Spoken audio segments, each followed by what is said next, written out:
And Ah, we're live. ah, Welcome. Welcome. Yeah, we were going to start. So we're here. Both Simo and I are here this week. I don't know where to start. I'm so excited. I love that. We are not AI. We're not the guy because AI I would think have it's done really, this right. pretty clear now. Ah, So Simo and I are back this week. It's not just me. And we decided we were going to start with a guided visualization, partly because it lets people collect in while we're getting started, but also it just gives us a nice grounding, a nice way to start our session. So for those of you who are listening or and here, or if you're following along at home after and watching the recording, I invite you to get comfortable, take a slow, deep breath, and close your eyes. Picture in your mind's eye a small and delicate flower floating gently inside your skull, just behind the bone of your forehead. Notice the flower's color, its shape, the pattern of its petals.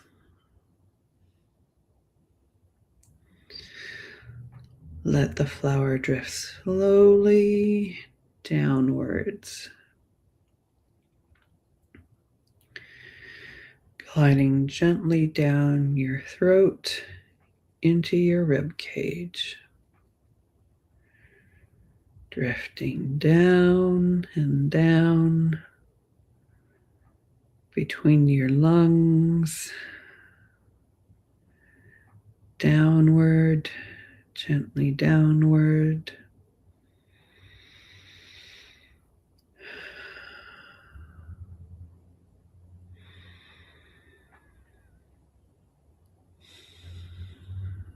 Coming to rest in the lowest place in your abdomen.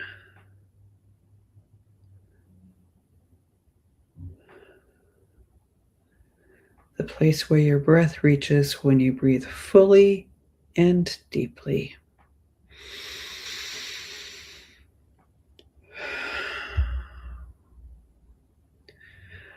A quiet touch of color deep in the darkness of your abdomen.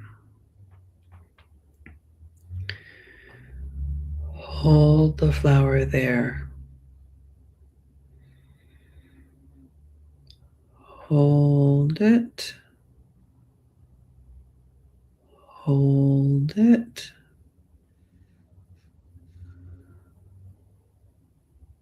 Hold it. Now let it go. Let the flower vanish.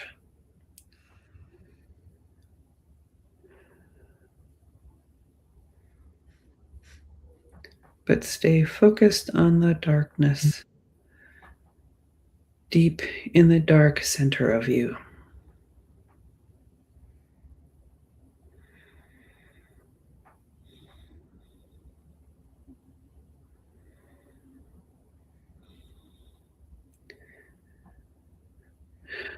Now, when you're ready, and only when you're ready, open your eyes and come back to our virtual room.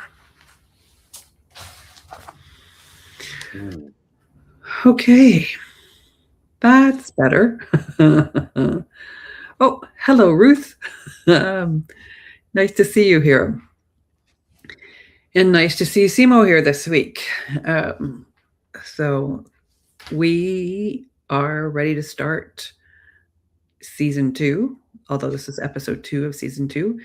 And we decided that today's 5 minutes before we started, we decided we would talk about what are we actually afraid of in regards to AI.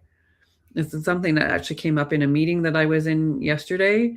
Um, and so, yeah, it, yeah, what are we actually afraid of? Simo, what are you afraid of with respect to AI?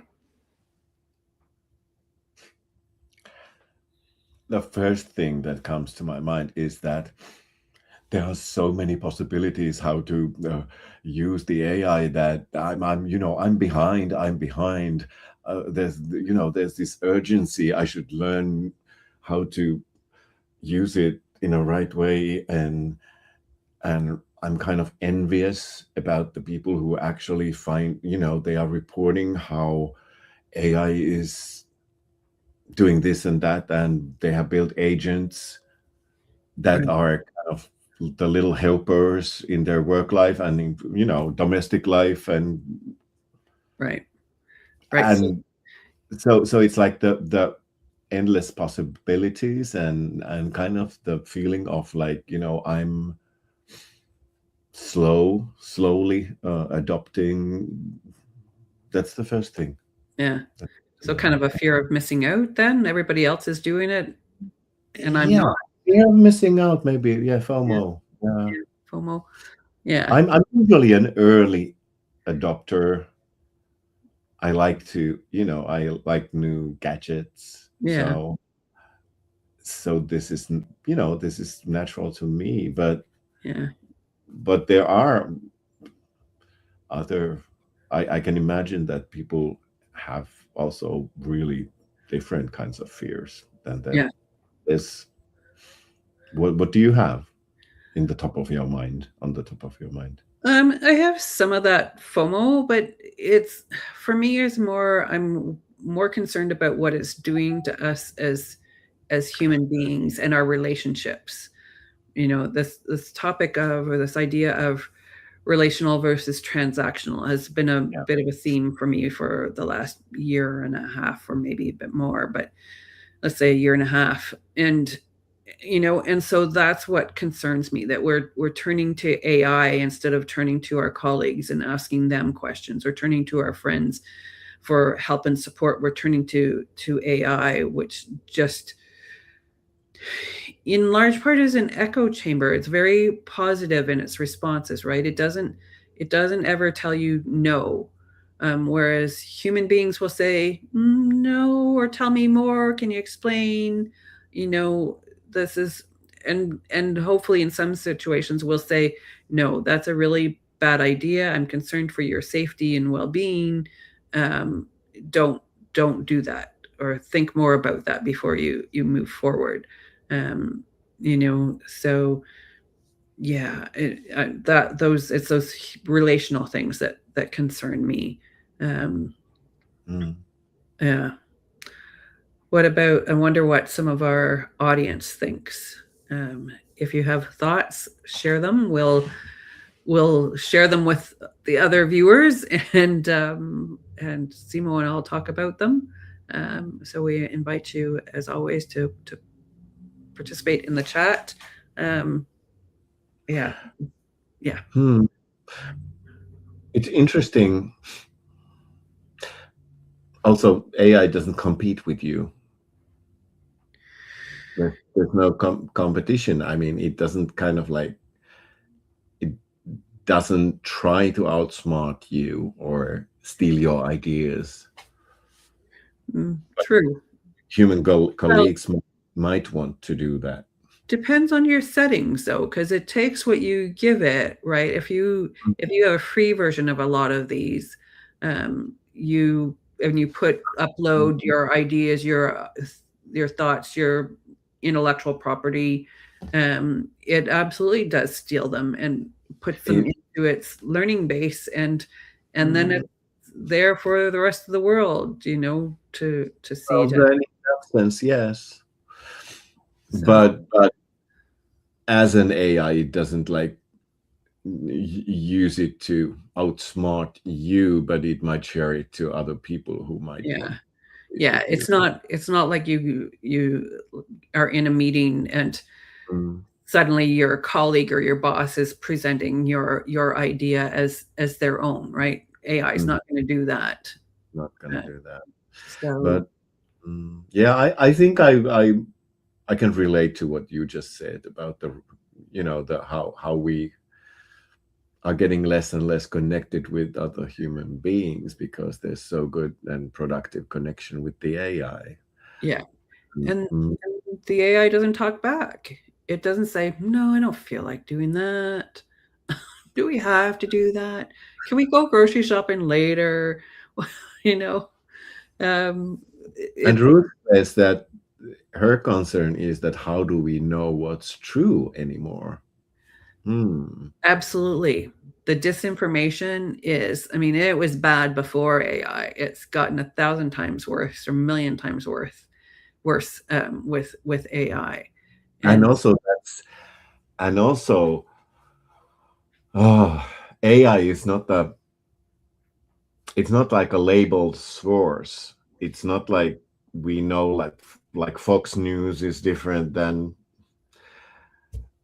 yes, like they are kind of like we know the flavor or the label on the sources, but yeah. AI is kind of like neutral. And It's also there are lots of cultural things, and I'm from Europe and from Finland, and there's been discussion in here that lots of the things that AI suggests are very cultural, and they are very, very like American, yes, tied to American culture. because And that's what it's been trained on. mhm. You know, is stuff that's So available that- on the and web and it- American literature, and yeah, so it's more subtle than fake news yeah, we have used to in social media. yeah, yeah. The other thing that brings in bias is the people who created the algorithm, right? So all the tech bros in California, um, that's a problem. So yeah, it's and how, I think about, now this is a couple of years old or a year and a half old, when the image creator AI, I forget which one it was now, but they told it needed to create more diverse images when with people, right? And they um, somebody asked it to create a image of the founding fathers of the U.S. So it created this diverse image of people who were not there. We know what that picture looks like. There were no, there was no diversity in that image. So um, yeah, I'm interested in Lee's comment, like a perfect example of bias. What are you referring to, Lee? I'm guessing she was responding to me saying about the tech bros in Yeah, California. yeah, So me too. um, I was just checking. yeah, Yeah. sorry. And Ruth said about critical Mm, thinking. yeah. Yeah, this is because it does create all this misinformation, and Mm, um, we have become fact checkers. So, like, this is, how did we get demoted in this? We've become fact checkers for computer because it can't fact check itself. Um, so, although it's interesting because I do use Claude sometimes, and and and it will give me, talk about something, and I'll say, well, where does that number come from? I can't find that when I Google that. Where did you pull that from? And it'll come back and go, oh, you're right. That doesn't come from anywhere. Here, I made that up. Here are some figures, facts and figures that have a source, and then it gives me the source, and I can go and check the source and go, yep, that's right. That's what it's saying. So it can fact check. It just doesn't. So at least not at first prompt. Let me put up Lee's thing here. Oh, I think that's interesting. The human ability to deep dive. Yeah. Actually, the other day I was thinking of exactly that when I was using, I was using AI to write a proposal for a business proposal, and I was thinking that, okay, it's good with this simple, one-off training, but if it would be a year-long training process with complicated goals, writing it manually, like, really forces me to actually to deep dive to the content and deep dive to the goals and all the relations between all the different data. But if I use AI, it kind of like, even though I would fact check it and it would be perfect and kind of like aligned with my thinking and with my values and goals and the clients, to me, it would be kind of like, in my mind, it's only like superficially Yeah. there. Yeah. It's not deep inside me, the Yeah. knowledge. Yeah, because you haven't gone through that deep dive, that thinking process that's created it and thought about the order that it should go in and the So it's kind of like, I'm afraid of that it makes us too lazy to use our brain. yeah. Yeah. Yeah. I remember somebody I talked to before I started to use AI. And that's what she said. She felt like it was making her and her team stupid because they were using this tool. And reading something going, yeah, that's right. And checking the facts isn't the same as actually creating it yourself and those thought processes. Yeah. Yeah. And it's kind of, yeah. The more the AI is, advancing, the more great it gets, the more dangers we face in that sense. Yeah. Because I don't like this word, but we get lazy, we get complacent, maybe is a better word. I like Lee's comment about a good assistant versus a replacement for human input. Yeah, exactly. That is good. But even if it's an assistant, it can be such a perfect assistant that you are skipping steps, as Dawn says. Yeah. You don't have to take every single step because your great assistant helps you to skip them. Yeah. Well, and this isn't related to AI so much, but I was reading something yesterday or on the weekend recently about the difference between typing your notes or typing something versus writing it out longhand, and the impact it has on your brain, and the areas of the brain that are used or not used, and there are fewer parts of your brain that are used when you type something, because each keystroke is the same, right? It's up or down, right? Changes fingers if that's how you know how to type. But with writing, different parts of the brain light up on the MRI depending on what letter you're writing, whether it's a capital letter or a small letter, or it's an A, or it's an M, or it's a Z, or whatever. It uses different parts of your brain. So I was making the argument for handwriting's better for our brains and for remembering things then too, because it goes into our memory, whereas the typing just doesn't go into your memory the same way. So, and it's a similar kind of effect with AI. Sorry, go ahead. And also, I'm now taking a leap that if, Ruth says our own deep dives are what makes us unique. I would say in past tense, because it's like AI is now it doesn't want it. Its goal is not to compete with us, but it from our point of view, it is doing that. It's kind of like, if you think of if you think of learning, like trainings, courses, learning, it would be silly to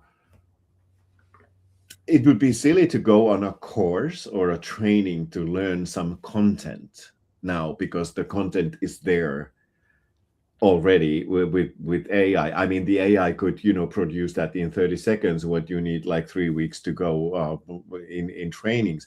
So we need to reinvent the training, so it's not about content, cognitive content, but it should be about something else, like capacities or meta skills, or our human agency, our emotional intelligence, and whatever, but not maybe the cognitive stuff anymore.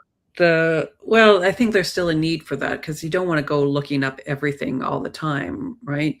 Just, kind of like take the frontal lobe and hand it over to. That's exhausting to have to look everything up all the time. But yeah, I agree. I think there needs to be more emphasis on those, I'm going to say, soft skills, on those communication skills, those collaboration, that sharing, that learning how the critical thinking that we were talking about a few minutes ago, that those curiosity and asking questions and problem solving skills. So because we can, as long as the repository is good, and we're delving into knowledge management here, but as long as the inputs are good, the repositories are good that the AI is pulling from, then there's a little bit less issue about the correctness of things. Yeah, I like, Ruth, what you're saying, that you meant the connections we make during our deep dives, which is kind of like the simplest thing of what we are doing here. We are having a conversation. Yeah. And say something and I react to it, and we kind of meander all over the place. I know you could have this kind of conversation with AI. It's not the same, though, when you have a conversation with AI, because AI tends to just be a very, very positive reinforcement, a positive echo chamber.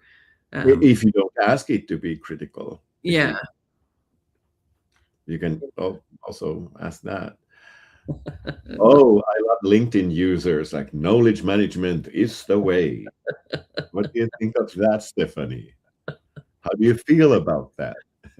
I might be a little biased in my answer. I obviously think knowledge management is important. I also think radical knowledge management is important, especially for the times that we live in, because it does. I know this is a bit of self-promotion, but it does encourage critical thinking and relationship over the transaction. So, as does the work that you do. I know you're not a knowledge management person, but certainly the work that you do encourages relationship and critical thinking over transactions. Yeah.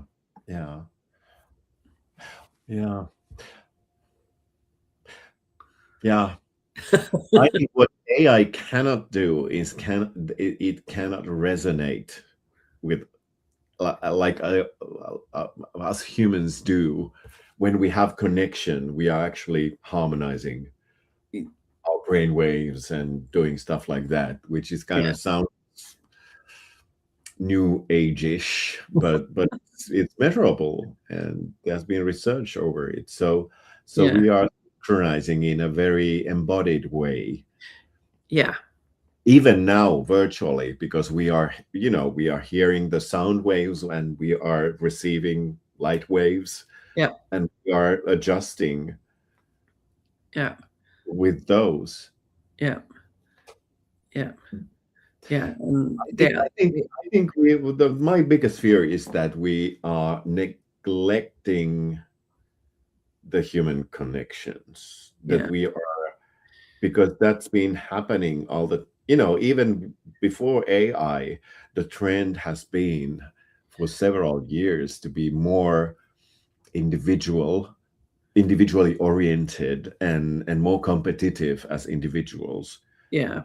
which means we are not helping each others and we are not supporting each others or building synergetic idea constructions together, but we are trying to have that idea ourselves and win with that. Yeah. Yeah. Yeah. I think our organizations have, in a lot of cases, created this competition among people so that they hoard knowledge and don't Don't collaborate, don't ask each other questions, try and find it. This independence is, I'll find it out on my own rather than asking, or yeah, it comes back to the whole. Isn't AI in that sense adding transparency? Well, the algorithms are a bit of a black box, so I'm going to say no. Okay. But I think, back to, I think the soft skills, what we were talking about a minute ago, I think we're taught all these topics, math, calculus, English, although lots of people I know drop that as soon as they can in high school, at least when I was going through high school, which was a long time ago. But they, science, biology, physics, we're taught all these topics and not taught how to have a real conversation with someone, how to really communicate with people, how to have a relationship, how to, the give and take, how to have difficult conversations. I think that's what I see some people turning to AI for, is those difficult conversations. Or it's because they don't know how to have them. And so AI, you don't have to have those difficult conversations with AI, right? If you're in a relationship and your partner is doing something that you find objectionable, those are hard conversations to have. And sometimes relationships don't survive those conversations. And at the same time, you can rehearse those conversations with AI. If you give your AI kind of the basic facts that they did that and that was hurtful and blah blah blah, and now we have to discuss this. How should I do that? Or could you be that person and let's rehearse different outcomes? Yeah, role play it kind of with the AI. Yeah, I don't know. But that's possible. But we are coming back to the thing that what's our relations? What's our relationship with AI, and what's our relationship with other human beings? Yeah. Transactional or well, and the Lee's point about the sense of community, this is one of the things that came up in this meeting I was in yesterday, was the importance of networking and community and connection over AI. Yeah, I love and this is something back to the days of debating. Yeah, nobody has a debate anymore. They state their opinion, whatever that is, and that's it. They're not moving. There's no. What Lee writes, not over talking each other, but having a true debate. Yeah, it's like just like repeating and repeating their own. And those are two of the things that I wish that I had done in high school. Now, my high school, I don't think, had a debate club, but we did have a drama club, and I wish that I had the courage in high school to be that, because when I took improv 25 years ago, a long time ago, and really got a lot out of it, as far as public speaking went and confidence. And I thought at the time, and even more so now, is if I had those skills sooner, and still I'm not good at debating, and I wish that I had that opportunity to learn how to properly debate someone when I was younger, although certainly there's nothing stopping me from doing it now. Yeah. I'm inspired by your personal touch on this. Yeah. And also you mentioned improvisation. I just realized, because it's like, as a kind of a side thing now, I'm directing a theater play for the summer theater. Mhm. And I noticed that, because it's like being a director of a play, you have like 12 actors and you have the script, and it's leadership, actually. Yep. You're Absolutely. leading a process. Yep. I noticed that my 30 years experience with improv has has deeply affected my leadership Yes. skills. Yeah.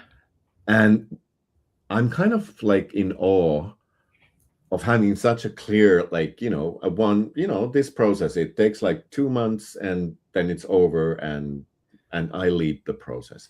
So I've noticed that I'm just observing. I'm noticing what people are doing. I'm noticing what they are offering the actors. Yeah. And when I see something I like, I ask for more. Right.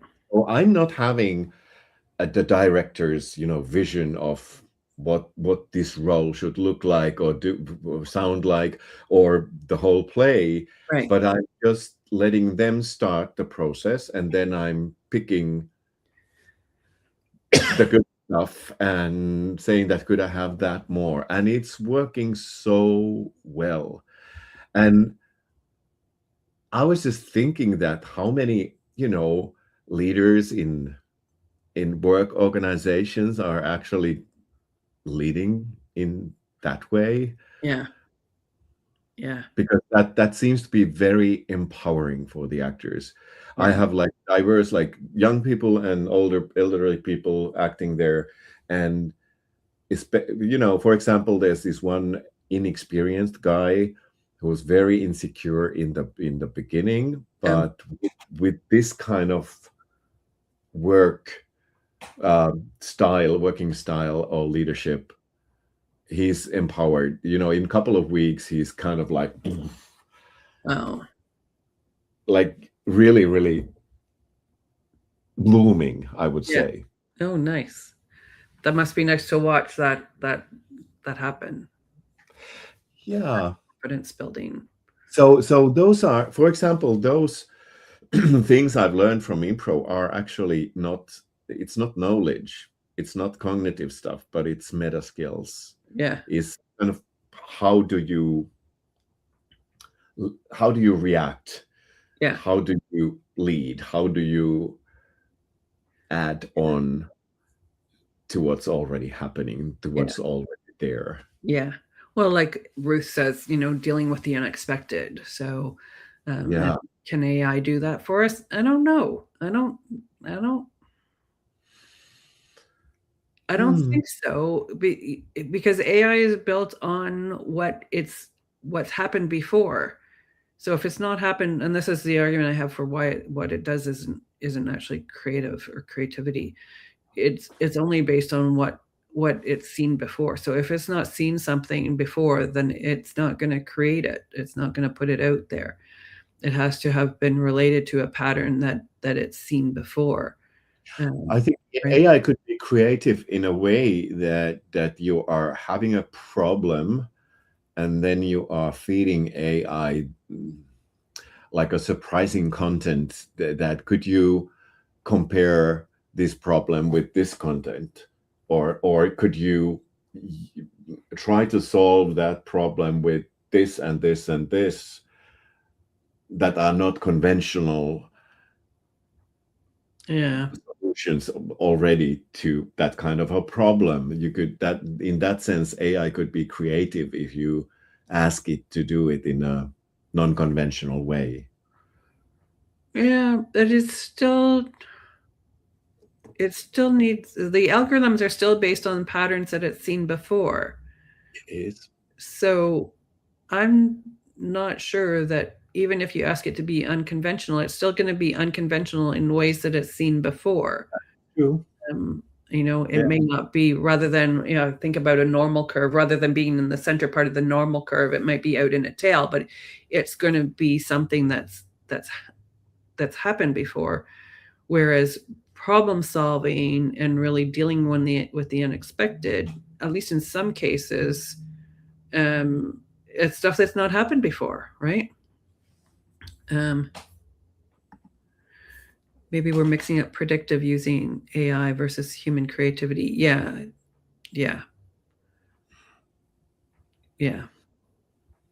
I think human creativity is what comes out of what's not been seen before. And also, what's kind of underused, if you think of creativity, is collective creativity, team creativity. Yeah. When we talk about creativity, usually we talk about individual creativity, that what's inside of one person's head, and how creative ideas I'm throwing to the game. But if you think of like team creativity or kind of collective creativity, that's kind of like connecting dots with different kinds of thoughts or kind of nodes. Yeah. There's I think about brainstorming sessions that I've run, there is you build on what somebody else has said, what they say has twigged something for you. And then I also think about, something that we often think about as individual creativity, like creating a painting, because I paint. So I think about painting, but oftentimes I get ideas from other artists, either just from things that I've heard or videos that I might watch, but also from discussions that I might have with other artist friends, who, we might have a conversation about how to show texture or colors, or, something that where there's a balance missing in a painting. I think of a friend that I used to quite often, before I moved to Berlin, I would send her pictures of my work in progress, and we would have a conversation about, there's something missing over here, or have you thought about this? And it was very much a dialogue about things. And sometimes she had some good ideas that I liked and incorporated into the painting, and sometimes I didn't like what her idea was, and that's okay too. It might have twigged something else for me. So there's that process in our brain. I agree with you, Kari, that brainstorming or storming brain is listening. Yeah. Noticing what's happening, noticing what's there, and connecting the dots might be the second step on that. Yeah. That bringing everything together is the second step. And I think that's like, my hope is that we would learn, if AI is taking kind of lightening our burden of having the knowledge, like storing the knowledge here, that the space that's kind of opening could be filled with more communication, more interaction, more listening, more noticing more things about us, ourselves, and each others. And my fear is that that's not going to happen. No, because we just people turn to AI, because AI is always listening. Yeah. And it listens to us, and it confirms what we want it to confirm. So that's definitely going away. So, and I'm just looking at the time, and I know you have another commitment. And it's been about 40 minutes anyway, so we should wrap this up. But first, I want to thank everybody for participating in the chat. I have really enjoyed our conversation today. So let me see if I get my hands right. Yes, you did. For your participation. Simo and I both have other commitments next week, so we're going to skip next week. But we'll be back in 2 weeks. We're also going to shift this a half an hour earlier, just because, as Simo mentioned, he's directing a play, and so he needs to get off to go off to direct, and so we're going to shift this a half an hour earlier. So it'll be 8:30 a.m. on the East Coast of North America, and it'll be 3:30. What's the time? Eastern European summertime. Yeah, thank you. ET time. So, home. so thank you, everyone, and we'll see you in a couple of weeks. Take care. Take care.